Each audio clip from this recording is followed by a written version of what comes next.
Mateus, capítulo 24, faremos a leitura a partir do verso de número 15. Evangelho segundo Mateus, capítulo 24, vamos dar continuidade ao sermão escatológico de Jesus, sermão proferido pelo nosso Senhor.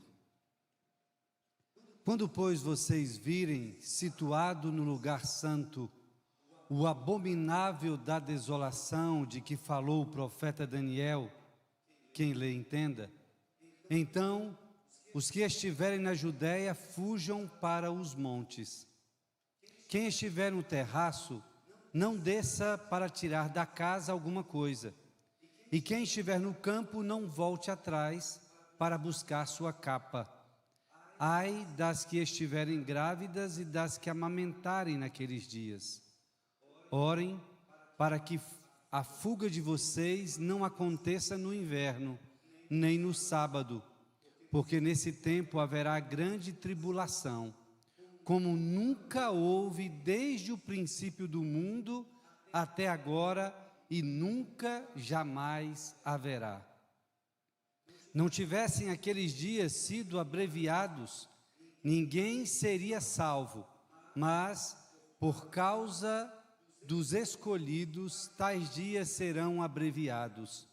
Então, se alguém disser a vocês: olhem, aqui está o Cristo, ou ali está ele, não acreditem, porque surgirão falsos cristos e falsos profetas, operando grandes sinais e prodígios para enganar, se possível, os próprios eleitos.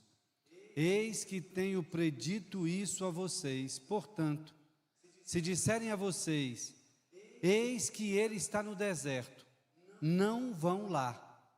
Ou se disserem: eis que ele está no interior da casa, não acreditem, porque assim como o relâmpago sai do Oriente e brilha até o Ocidente, assim será a vinda do Filho do Homem.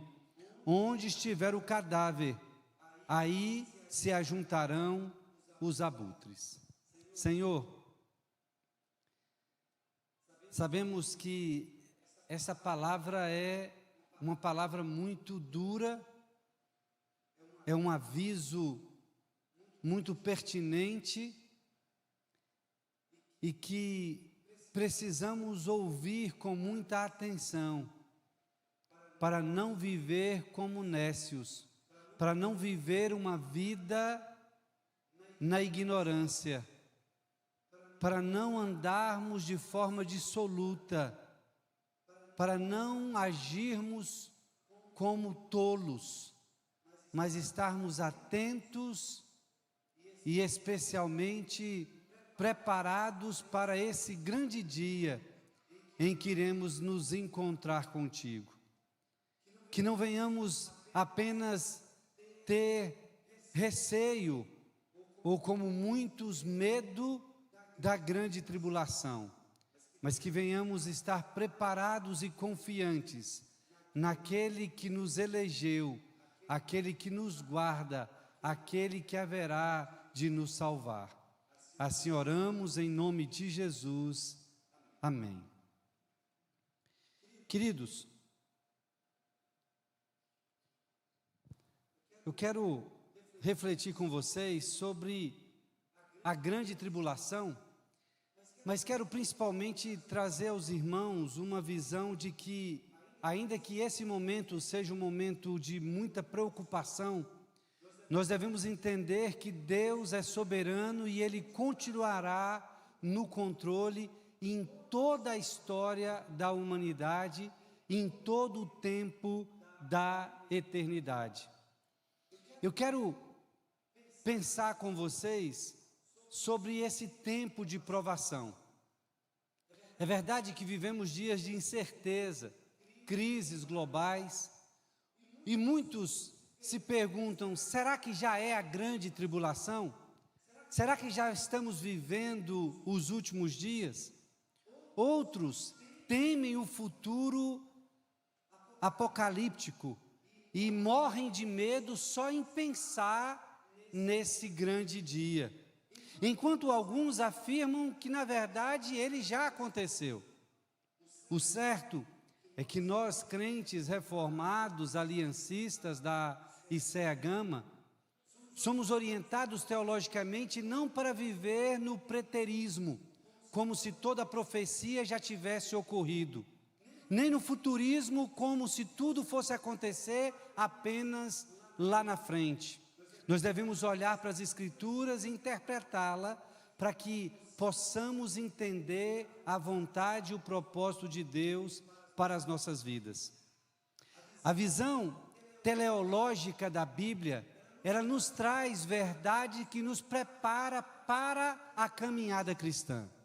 Talvez você não guarde muita coisa desse sermão, mas se você guardar o que eu vou falar sobre essa visão teleológica da Bíblia, aquilo que nós cremos como crentes reformados, você então sairá daqui e poderá fazer uma caminhada mais serena, mais focada, mais pautada nas Sagradas Escrituras.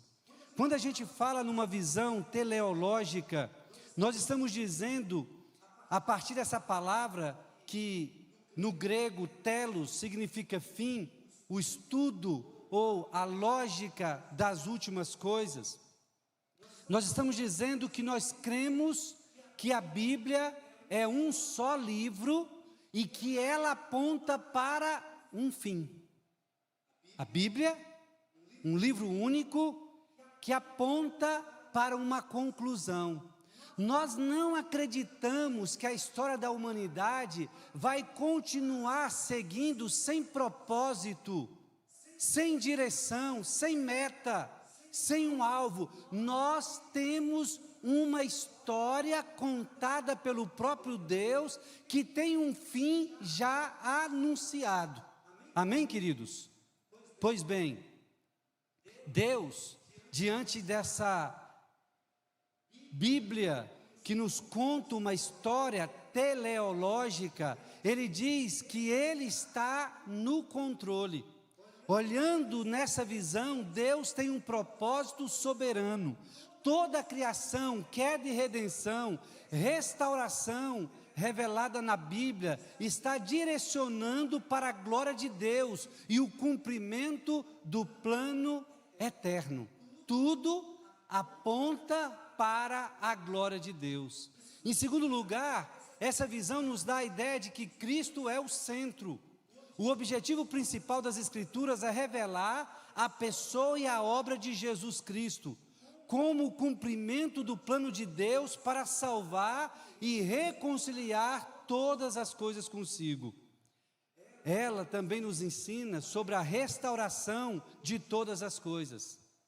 A narrativa bíblica aponta para um final em que Deus restaurará completamente a criação, inaugurando novos céus e nova terra, onde não haverá mais pecado, sofrimento ou morte.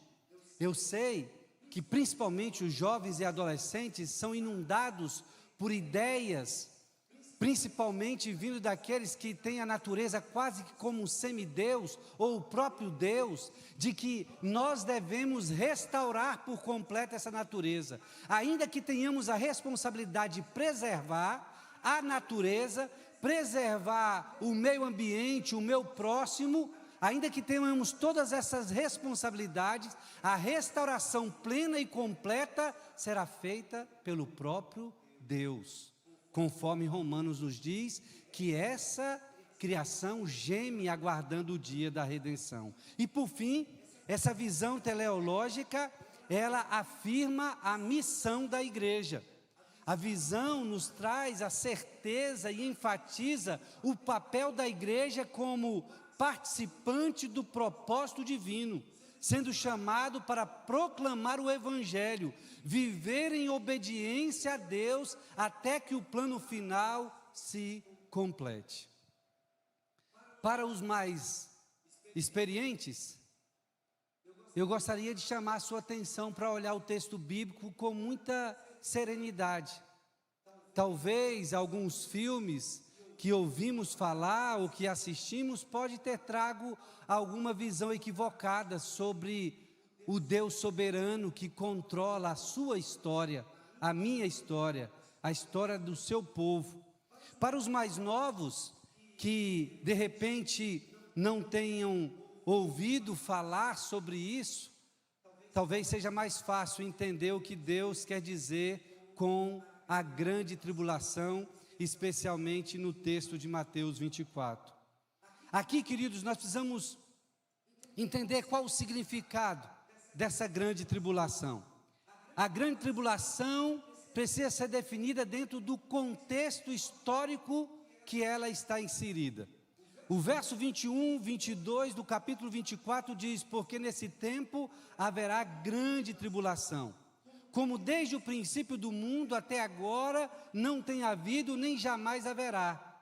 Não tivesse aqueles dias sido abreviados, ninguém seria salvo, mas por causa dos escolhidos, tais dias serão abreviados. O que Jesus quis nos dizer com isso? Se lembre, Jesus está respondendo duas perguntas. E a partir dessas duas perguntas é que o texto pode ser compreendido. De fato, esse não é um texto fácil, que tem gerado muita discussão ao longo dos anos. Mas quando nós olhamos para o texto a partir da pergunta: quando acontecerá a destruição do templo? E segundo, quais são os fatos que apontam para o fim, para a vinda de Jesus? Então nós entendemos melhor acerca da grande tribulação. A grande tribulação é um tempo de sofrimento intenso para a igreja no contexto de Mateus 24. Jesus fala tanto da destruição de Jerusalém no ano 70 depois de Cristo, quanto de uma tribulação que se estenderia ao longo da era da igreja. A tribulação do povo de Deus não é apenas um evento futuro, mas uma realidade presente desde o início da igreja. A história da igreja sempre foi marcada por tribulações. O que Cristo descreve é a intensificação desse sofrimento até a sua vinda. Nós já vivemos e estamos vivendo em tempos de tribulação. Mas segundo as Escrituras, haverá uma intensificação. Ela vai ser ainda mais intensificada, por isso precisamos estar preparados para enfrentar esse período. A grande tribulação já está acontecendo, já estamos no período em que ela foi anunciada. Desde a ascensão de Cristo, nós entramos nessa era. João 16, 33 diz: no mundo tereis tribulações, aflições, mas tende bom ânimo, eu venci o mundo. Em Apocalipse 1:9, João diz que ele estava na tribulação com os santos. Isso mostra que a tribulação não é apenas um evento futuro, mas algo contínuo.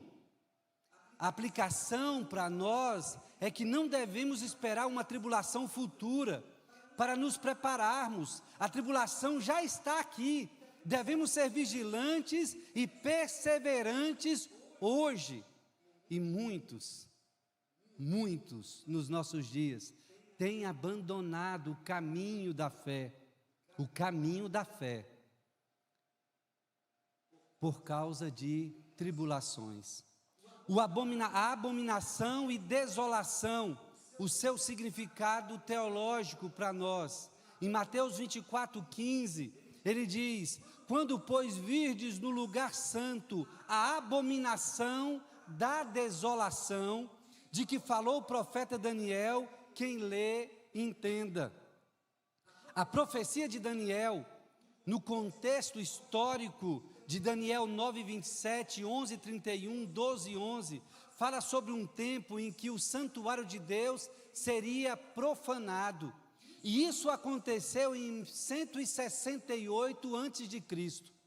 Antíoco Epifânio, o qual se declarava a própria anunciação, a manifestação, por isso Epifânio, Ele era o Antíoco IV, que se manifestava como o próprio Deus. Ele simplesmente sacrificou um porco no altar do Senhor e levantou uma estátua de Zeus dentro do templo. Isso foi uma profanação, isso foi uma abominação que se cumpriu conforme Daniel. Mas também, em 70 depois de Cristo, Tito e os romanos destruíram o templo e profanaram o lugar santo. A aplicação escatológica nos mostra que essas profanações históricas é um tipo de padrão que se segue ao longo da história do povo de Deus, da igreja que é perseguida. O lugar santo não se refere agora mais ao templo, mas sim ao povo do Senhor. E é esse povo que tem sido ridicularizado e profanado. O homem da iniquidade, segundo Tessalonicenses 2, 3 e 4, se assentará no santuário de Deus, ostentando-se como Deus. O templo de Deus agora é a igreja. O anticristo será aquele que buscará usurpar a glória de Deus entre os fiéis. Devemos estar atentos a qualquer sistema religioso, a qualquer filósofo ou filosofia, a qualquer religioso, seja ele de que vertente for, político, que tente substituir a autoridade de Cristo Jesus. Pois bem, queridos, a grande tribulação e o sofrimento intenso. Então, verso 16, os que estiverem na Judéia, fujam para os montes. Quem estiver no terraço, não desça para tirar de casa alguma coisa. Quem estiver no campo, não volte atrás para buscar sua capa. Ai das que estiverem grávidas e das que amamentarem naqueles dias. Orem para que a fuga de vocês não aconteça no inverno, nem no sábado. Esses versos em particular refere-se à fuga iminente de um grande perigo, sendo uma advertência direta ao povo judeu, aos discípulos de Jesus, e aconteceu especialmente no ano 70 depois de Cristo, com a destruição do templo pelas tropas romanas sob o comando de Tito. Então, os que estiverem na Judéia, fuja para os montes. Esse chamado à fuga é literal, alertando os habitantes da Judéia a fugirem quando vissem os sinais preditos por Jesus, a abominação da desolação. Historicamente, os cristãos em Jerusalém seguiram este aviso, fugiram para a cidade de Pela, montanhas de Decápolis, evitando um massacre total do povo de Deus. O significado original dessa passagem é que Jesus está falando sobre uma fuga rápida e urgente, para escapar da destruição iminente. O verso 17 diz: quem estiver no terraço, não desça para tirar sua capa, não desça para tirar de casa alguma coisa. Nos tempos bíblicos, as casas, todas elas tinham um espaço em cima, um terraço. E ele alerta para a urgência, que não dá tempo para descer, entrar na casa, é necessário fugir, é necessário estar atento, ligado. Uma metáfora da ação imediata, sem distrações. Sem distrações. E eu confesso para os irmãos que quando leio esses textos eu fico envergonhado, preocupado e meditando profundamente como nós vivemos com distrações. Como nós gostamos de distrações. Quem estiver no campo, não volte atrás para buscar sua capa. A capa era uma peça importante para proteger do frio e do sol. E ele diz: ainda que você tenha bens materiais, não volte, não dá tempo. A necessidade de escapar supera qualquer conforto ou necessidade material. Aguardar a vinda de Jesus, a manifestação dele, é tão urgente, é tão importante que nenhuma distração, nenhum apego a este mundo e às coisas deste mundo podem nos desviar.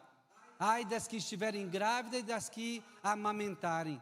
O ai aqui não é um ai de juízo, é um ai de lamento, de compaixão pelas grávidas e pelas que amamentam. Mulheres grávidas e que amamentavam teriam dificuldade em fugir rapidamente. Este é um lamento sobre o sofrimento adicional que essas circunstâncias traziam durante uma fuga iminente. Expressão de compaixão diante do sofrimento humano, particularmente daquelas mais vulneráveis. Orem para que a fuga de vocês não aconteça no inverno nem no sábado. O inverno seria uma época difícil, o sábado não teria tanto auxílio, e ele está dizendo: orem por esse dia, estejam atentos, estejam alertas. Pois bem, queridos, como é que a gente pode aplicar isso na nossa realidade, nos nossos dias, hoje? Obediência urgente à palavra. Jesus nos chama a viver prontos, preparados, atentos aos sinais, desapegados das coisas terrenas, prioridade ao espiritual. O reino de Deus deve estar acima de bens materiais. Tudo pode ser deixado para trás por causa de Cristo. Cuidado com os vulneráveis. Devemos demonstrar compaixão, interceder por aqueles que são frágeis em tempos de crise. Confiança e oração. A oração é essencial, pois Deus cuida dos seus em todas as situações. Uma preparação escatológica. Estejam vigilantes, confiantes na vitória de Cristo, mesmo em meio às tribulações finais. Viva com prontidão, confiança, compaixão, aguardando fielmente a vinda do Senhor. Como é que eu e você temos vivido? Como é que nós temos tocado a nossa vida? Quais têm sido as nossas prioridades, os nossos valores? A grande tribulação e a preservação dos eleitos. Aqui nesta passagem está descrevendo um período de grande tribulação, tribulação intensa, que seria tão severa que, se não fosse encurtada, resultaria na destruição completa de todos.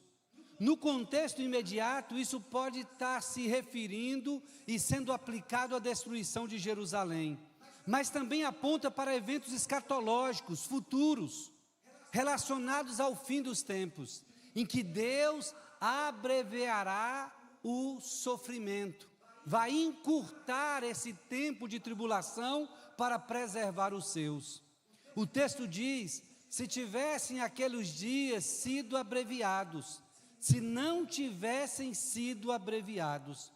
Jesus se refere a um período de tribulação intensa, onde as dificuldades seriam tão esmagadoras que, se fossem prolongadas, levariam à destruição de todos.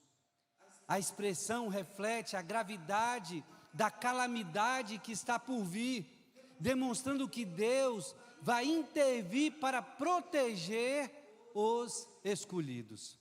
Precisamos estar alerta, mas precisamos também estar confiantes de que Deus estará conosco em toda a tribulação. Ninguém seria salvo, diz o texto, se isso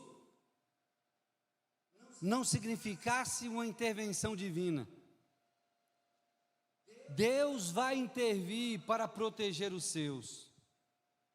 Aqui, queridos, nós temos um alerta, mas também temos um consolo de que Deus vai intervir na história no momento oportuno.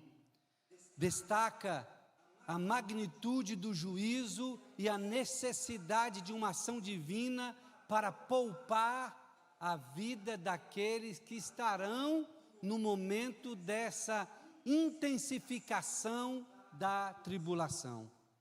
Por causa dos escolhidos, tais dias serão abreviados.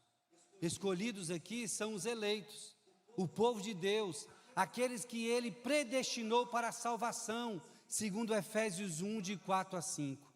Deus, em sua misericórdia e fidelidade, reduz a tribulação, o seu período, para benefício dos seus. Demonstra o cuidado soberano de Deus pelos eleitos, preservando-os em tempo de julgamento severo.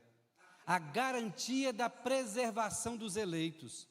Esse verso aqui reforça a doutrina reformada da perseverança dos santos, que ensina que Deus preserva e sustenta aqueles que são seus, mesmo em tempos de grande tribulação. A perseverança dos santos. A grande tribulação e o anticristo. O verso 23 nos diz: então, se alguém disser a vocês, olhem, aqui está o Cristo, ou ali está ele, não acreditem, porque surgirão falsos cristos e falsos profetas, operando grandes sinais e prodígios, para enganar, se possível, os próprios eleitos. Eis que tenho predito isso a vocês. Portanto, se disserem a vocês, eis que ele está no deserto, não vá lá. Ou, se disserem, eis que ele está no interior da casa, não acreditem. Enquanto meditava, compartilhava com a minha família, hoje não sei se eu estou meio fora da bolha, ou se eu estou desinformado mesmo, mas algum tempo atrás, aqui mesmo no Gama, havia algumas igrejas e algumas pessoas que eu, por questão de ética, não vou dizer o nome, costumava fazer alguns cultos desses, em que as pessoas iam para receber uma profecia, ou elas iam para ver algum tipo de milagre.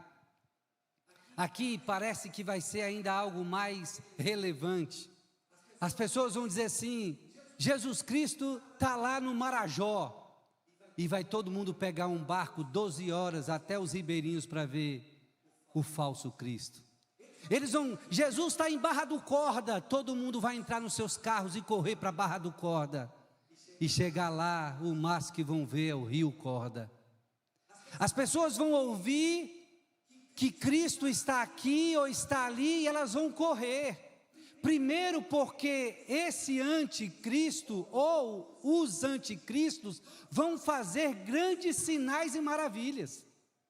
Se as pessoas hoje com coceira no ouvido seguem campanhas ridículas de compra de lençóis, de flor, de sal, de água, de amuleto, se as pessoas são capazes de encher o estádio Mané Garrincha para ouvir um desprofeta, para não falar outro palavrão no púlpito, se elas são capazes de seguir qualquer loucura, qualquer asneira, qualquer bobagem, qualquer tolice, imagina quando esses anticristos fizerem grandes sinais e maravilhas.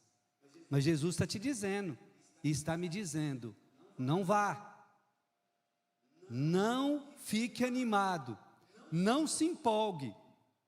Queridos, é impressionante, toda semana, quando estou indo para Valparadás, do Goiás, quase sempre eu passo por uma batida, infelizmente.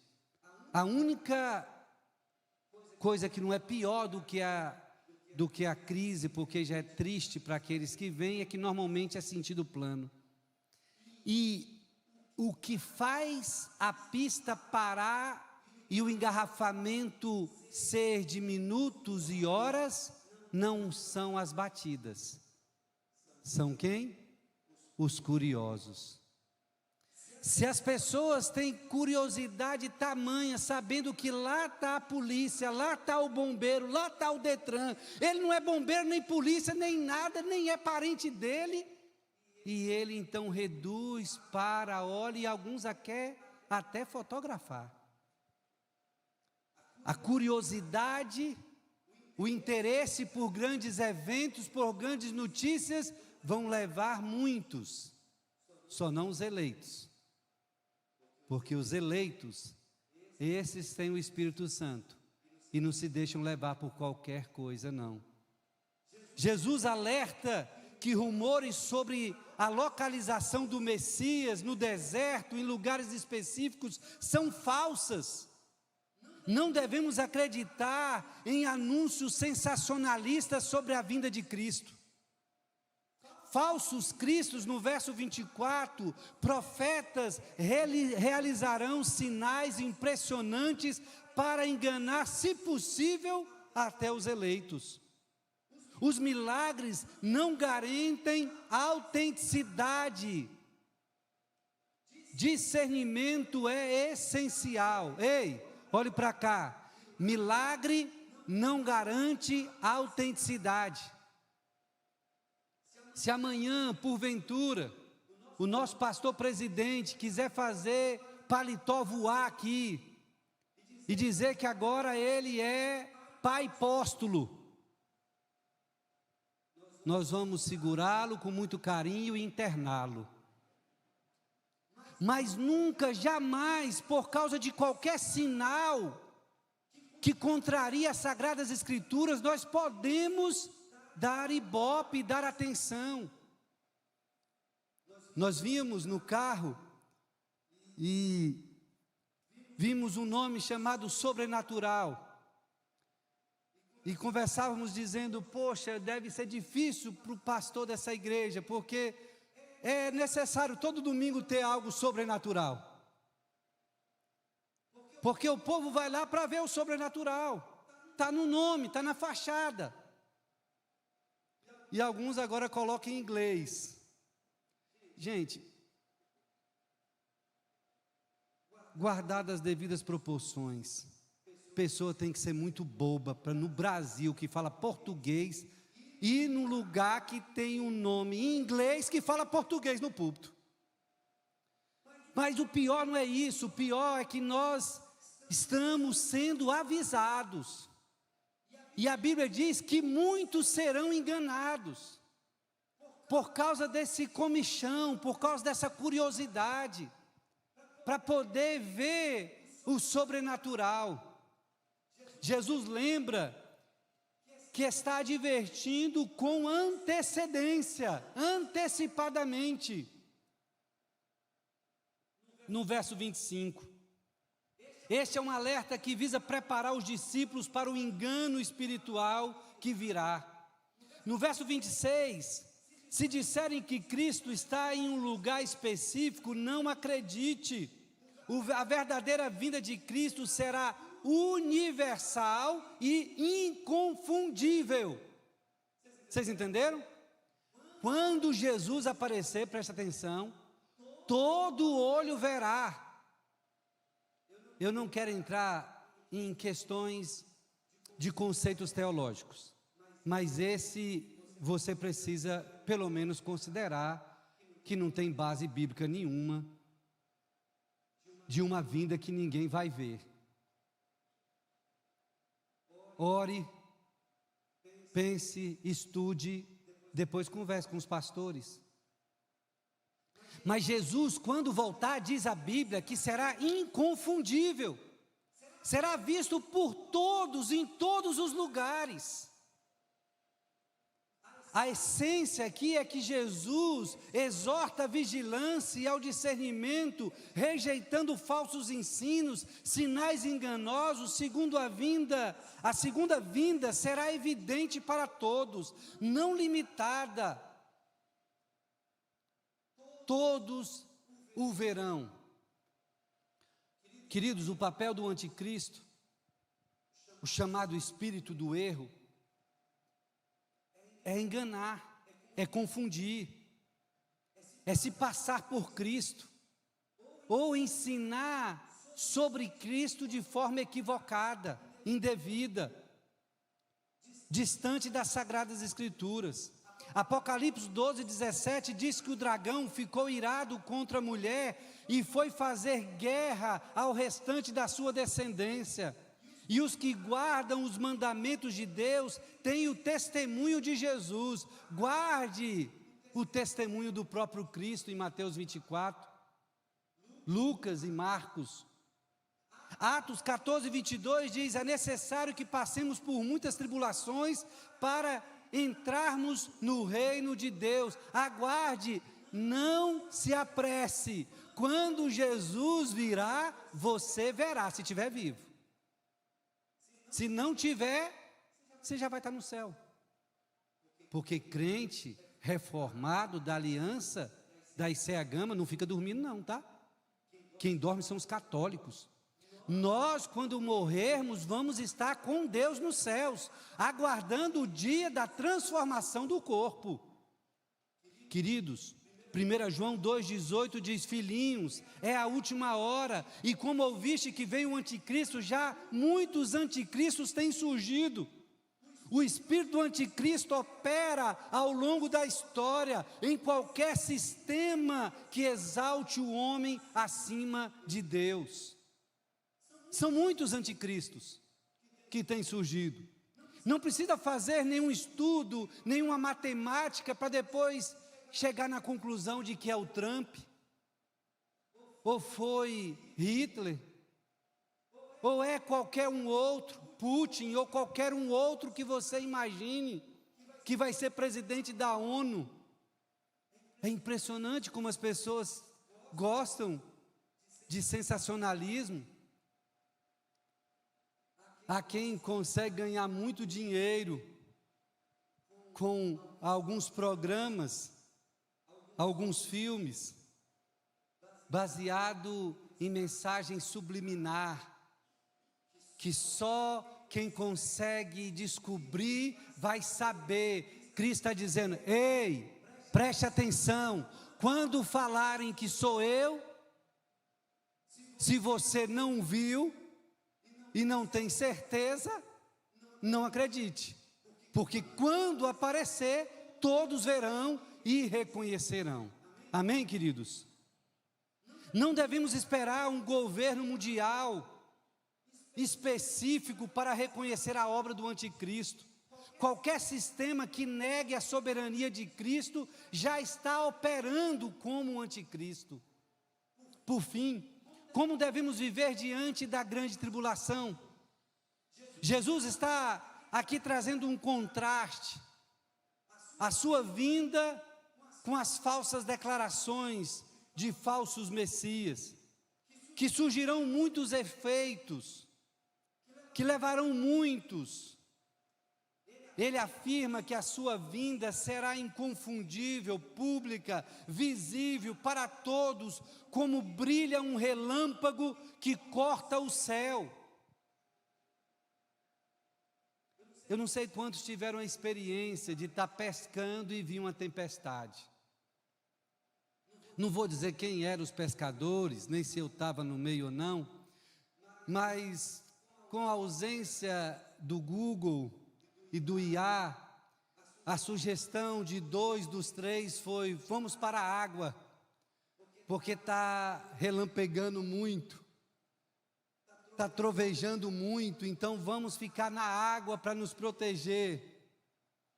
E aí ficávamos olhando para o céu, e cada relâmpago que passava, nós orávamos para não cair na água, porque certamente sofreríamos as consequências. Queridos, aqui o termo grego para relâmpago descreve algo repentino, brilhante, impossível de ser ignorado. Jesus usa essa metáfora para explicar que a sua segunda vinda será visível e universal. Assim como ninguém pode perder o brilho de um relâmpago no céu, ninguém poderá deixar de perceber a vinda do Filho do Homem. Ela será clara, evidente para todos na terra. Será repentina, assim como o relâmpago aparece subitamente e surpreende quem o observa. A volta de Jesus será inesperada, pegando muitos de surpresa, menos os eleitos. Muitas pessoas pensam que poderão tomar alguma decisão quando verem Jesus. Estava conversando isso com os meus filhos, eu disse, sabe qual vai ser a coisa mais terrível de toda a existência?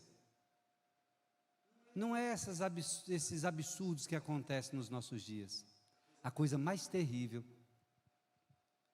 será aquele grandioso e maravilhoso dia para nós, mas que todo o restante, a maioria da humanidade, ao ver Jesus, vão gritar de desespero, angústia e tristeza, dizendo, por que eu não criei?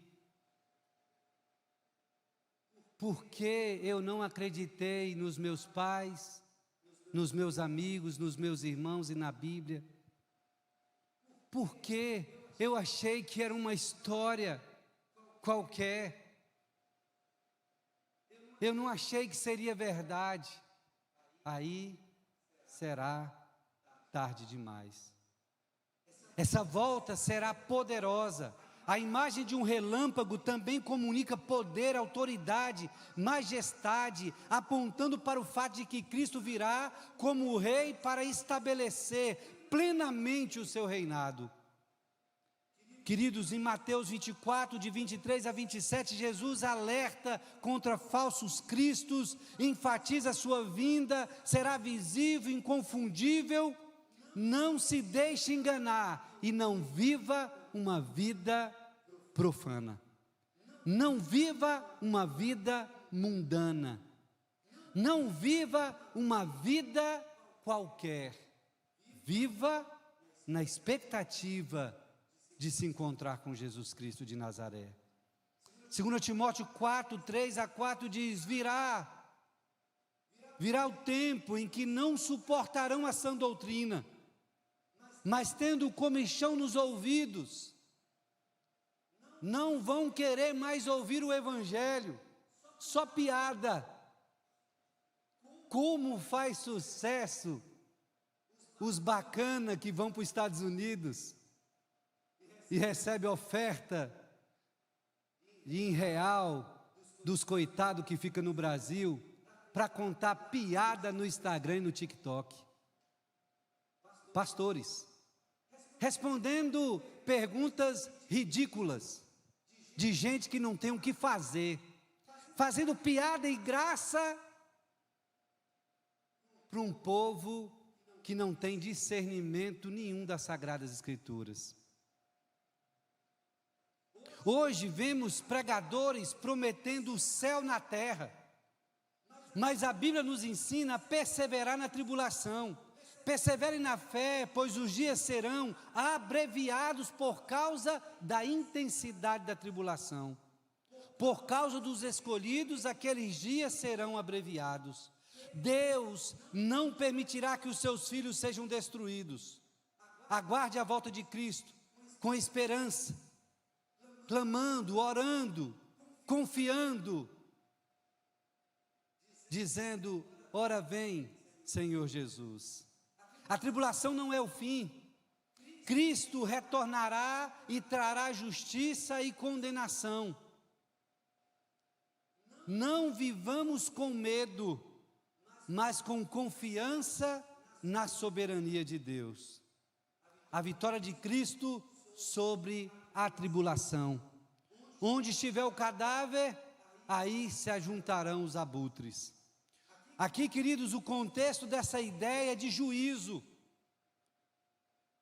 No antigo Oriente Médio, o cadáver simbolizava algo morto, podre, condenado, enquanto os abutres representavam o julgamento inevitável que recai sobre aquilo que está espiritualmente morto e condenado. Jesus usa essa metáfora para ilustrar o caráter certo, visível, urgente do juízo. A imagem dos abutres, que aqui poderia simbolizar também águias, mas o contexto da ideia de abutres, por causa do cadáver, era comum no pensamento judaico. No mundo antigo, descreve a morte. O grego aqui traz essa ideia de algo que está podre, perdido. E aonde estiver essa podridão, os abutres se ajuntarão. O juízo é inevitável. O mundo está caminhando a passos largos para a podridão. O pecado reina, contamina a todos, os que estão longe de Cristo e da sua palavra. Assim como os abutres inevitavelmente se ajuntarão, aonde há cadáver, o juízo de Deus é certo e inevitável para aqueles que vivem na rebelião contra Deus. O sinal de corrupção, o cadáver simboliza a corrupção espiritual, moral do mundo. Assim como o aparecimento de abutres sobre um cadáver é visível e inconfundível, o juízo de Deus será claro, público, assim como a sua vinda. Com certeza, você já deve ter passado em algum lugar com algum animal morto. E sobre esse animal, muitos urubus, abutres, que estão ali identificando que há podridão. Assim como a figueira, quando os seus ramos começam a brotar. Assim, quando ela começa a dar folha, o verão está próximo, os frutos virão, o tempo é chegado. Nós já vivemos os últimos dias. Os abutres já estão demonstrando que há podridão e que o julgamento está próximo. Fique alerta, fique atento. Jesus Cristo, em sua compaixão, antecipa e guia seu povo nos tempos de sofrimento, mostrando que Ele é o bom pastor que cuida das suas ovelhas. O chamado à vigilância aponta para um reino que será consumado na segunda vinda de Cristo. Mesmo em meio às tribulações, podemos ter a certeza de que Ele está conosco e que o sofrimento presente não se compara com a glória futura que será revelada. Romanos 8,18. Quem nos separará do amor de Cristo? Tribulação, angústia, perseguição? Em todas essas coisas somos mais que vencedores. A igreja é o verdadeiro templo, alvo da oposição do mundo. Nossa esperança não está em escapar da tribulação, mas em permanecer firmes nela. Que o Senhor Jesus nos fortaleça na tribulação. Que possamos viver com fidelidade, aguardando o dia glorioso da sua vinda. E em nome de Jesus, que eu e você possamos orar dizendo: Maranata, ora vem, Senhor Jesus. Vamos orar? Convido você a ficar de pé.